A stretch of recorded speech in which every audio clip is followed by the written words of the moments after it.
Are you coming back to school with me? We could have done it all so easily. Hi, my name is Craig Thompson Wood. I'm your host on Teaching with Board Games. Here today to take a look at Zimbos by Blue Orange.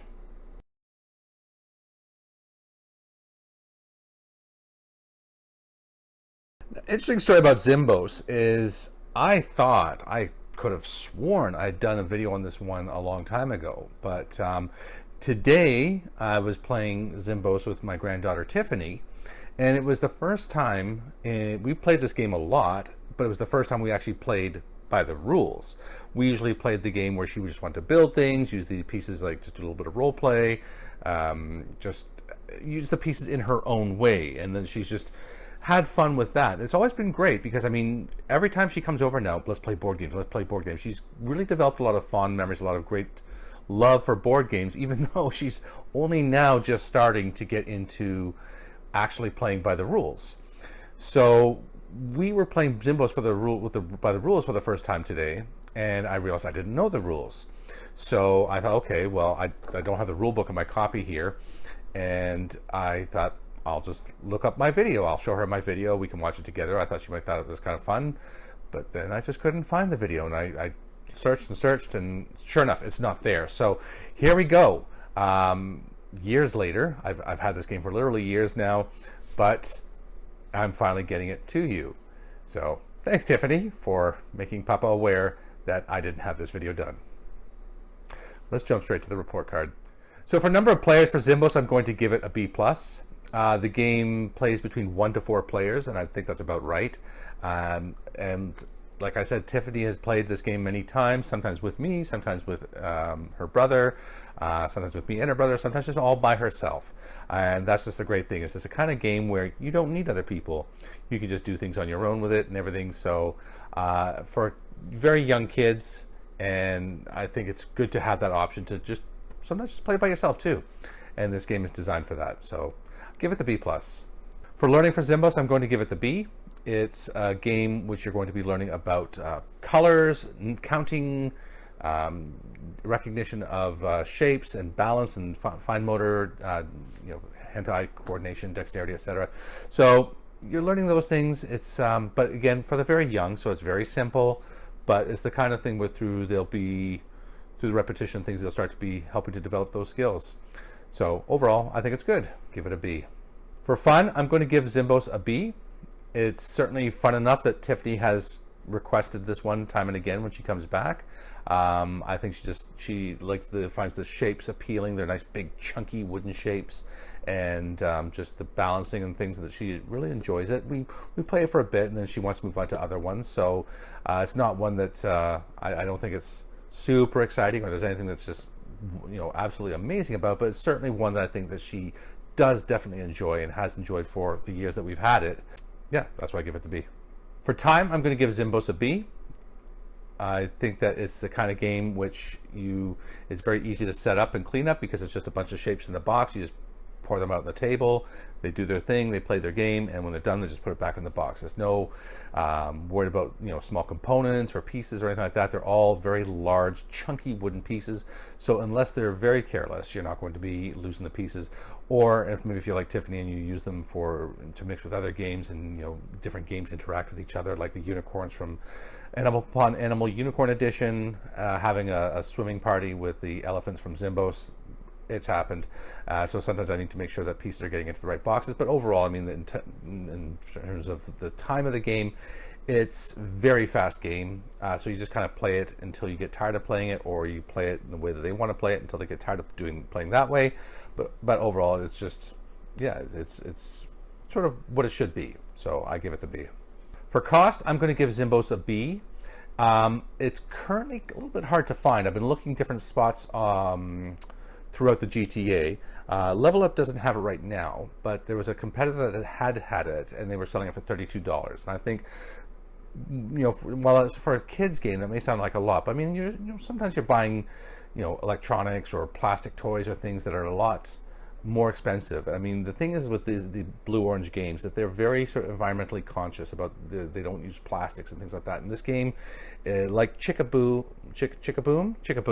I did recently, and they also have the game Sumoku. They have a lot of great games, and I've done probably one I should be doing a channel focus on in the near future. And they make this one as well. So it's all wooden pieces. So big, thick, sturdy wooden pieces. And so that's comes with its own cost. But I mean, the cost also, you think about the fact that these things aren't going to break like cheap plastic might. So, and they don't have a lot of small components and things, so you are getting good value for the money. Plus, like I said, Tiffany has played this game many times. This has been one that she always wants to come back to. She wants to pull the pieces, play with them in different ways, like I said, have her little tea parties with them or whatever, and swimming parties with the unicorns, or just today finally playing the real actual game. But she's always liked doing the stacking and the building too, so it hasn't just been thing, but not to the rules of the game. She just kind of did what she wanted. She would stack what she wanted, how she wanted, and so on. So learning those skills anyway, and we could talk about numbers. We could still get a lot of learning through the play in this, but yeah, so I think that the value is definitely there, because when you look at the cost, and you need to look at how many times you're going to play the game. And this one, I think you're definitely going to play the game enough to get your money's worth out of it. So I give it the B. All right, let me take it to the table and I'll show you how this game is played. So these are the components for Zimbos. You have, in the game, you should have 10 elephants, numbered 1 to 10. You have like some animals like a bear, gorilla, and then you also have a couple clowns. Okay, and then you have a dice, and then these platforms. So, like I said, nice sturdy pieces, so you don't need to worry about breaking them. You can just dump them out like that on the table. So if you're playing by the rules, then what it is as simple as this, that the starting player is going to roll a dice, and that's how many pieces they have to put down. All right, so they're going to start off, they're going to put, and you always go from 1 to 10. So they put down number 1, and then they can put a thing on there, and they're putting 2 things on, so 1 and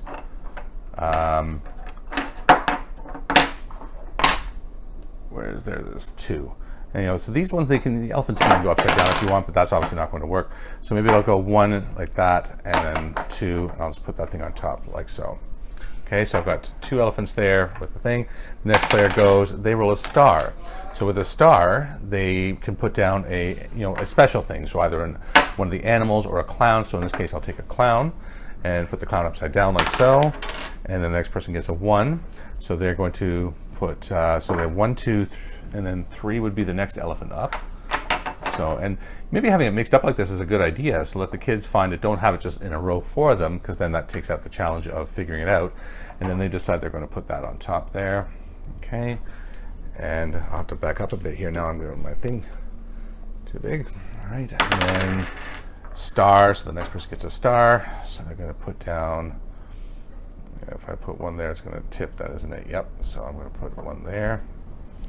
Okay, and so on. So you keep building this up and up and up until such time that one person finally places the number 10 elephant. Whoever places the number 10 elephant, without making sure that the tower doesn't fall, is declared the winner. And that is really it. That's how you play Zimbos. So when looking at games like this for very young children, it's sometimes tricky to think, is this going to be one that's going to work for my kids? Because different kids may have different interests, different things may appeal to them.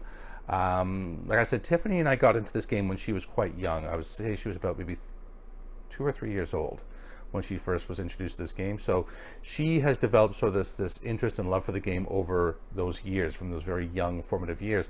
And so she's 5 now. And as I said before, the games that she's been playing, like Zimbos, have developed this love of board games in her. So I think if you're looking for a game like this, maybe look to very young children. Maybe don't try and start, if the kids haven't played board games before, start them off on a game like this at 5 years old. May work, may not work. But I think if you're looking for games for your kids, this is a great one, because like I said, big sturdy pieces, they're made out of wood, and they're all safe. So definitely a good choice for kids. And Like I said, just playing with them and encouraging the play of the game however they want to play the game, and let them just explore that on their own.